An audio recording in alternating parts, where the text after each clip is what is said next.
అయితే రిజిస్ట్రేషన్ జరిగితే ఆస్తి మనదే, మనం కొనుక్కున్నట్టే అన్న విషయం చాలామంది భావిస్తా ఉంటారు.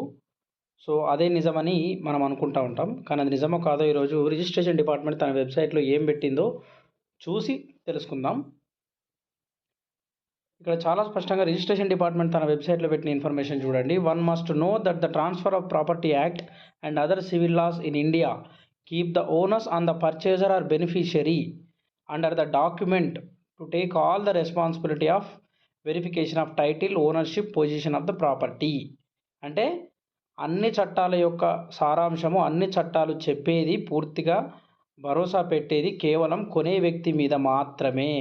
దాని యొక్క టైటిల్ అయినా, ఓనర్‌షిప్ అయినా, పొజిషన్ అయినా వెరిఫై చేసుకోవాల్సింది కొనే వ్యక్తి మాత్రమే. It is not the responsibility of the registering officer or registration department to check all these aspects. The role of the registrar or the document or the department the role of the registrar or the department is very limited in these aspects. అంటే ఏం చెప్తుంది స్పష్టంగా, మేము registration చేయడానికి మాత్రమే ఉన్నాము. మా యొక్క పాత్ర కేవలం పేపర్లను రిజిస్ట్రేషన్ చేయడానికి మాత్రమే. టైటిల్ కానీ, ఓనర్షిప్ కానీ, పొజిషన్ కానీ మాకు సంబంధం లేదు. మన భారతదేశంలో ఉన్న అన్ని చట్టాలు, ట్రాన్స్ఫర్ ఆఫ్ ప్రాపర్టీ యాక్టు చెప్పే సారాంశం ఇదే అని చాలా స్పష్టంగా చెప్తుంది. కానీ చాలామంది ఏమనుకుంటారు, ఏదైనా ల్యాండ్‌కు రిలేటెడ్ ప్రాబ్లమ్ వచ్చినప్పుడు, ప్రాపర్టీ రిలేటెడ్ ప్రాబ్లమ్ వచ్చినప్పుడు, మరి గవర్నమెంట్ రిజిస్ట్రేషన్ చేసింది కదా, మాకు రిజిస్ట్రేషన్ అయింది కదా, ఇప్పుడు ఎందుకు తీసుకుంటున్నారు, ఇప్పుడు ఎందుకు కూలగొడుతున్నారు, మరి చలాన్ ఎందుకు తీసుకున్నారు, ఇవ్వని ఎందుకైనాయి, అవ్వని ఎందుకైనాయి అని అంటారు. కానీ కాదు.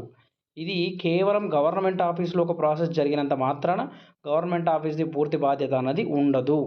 చాలా స్పష్టంగా రిజిస్ట్రేషన్ డిపార్ట్‌మెంటే చెప్తుంది. కాబట్టి ప్రాపర్టీ కొనే ముందు టైటిలు, ఓనర్‌షిప్, పొజిషను అన్నీ ప్రాపర్ వెరిఫికేషన్ చేసుకోవాల్సిన బాధ్యత కొనుగోలుదారుడిదే.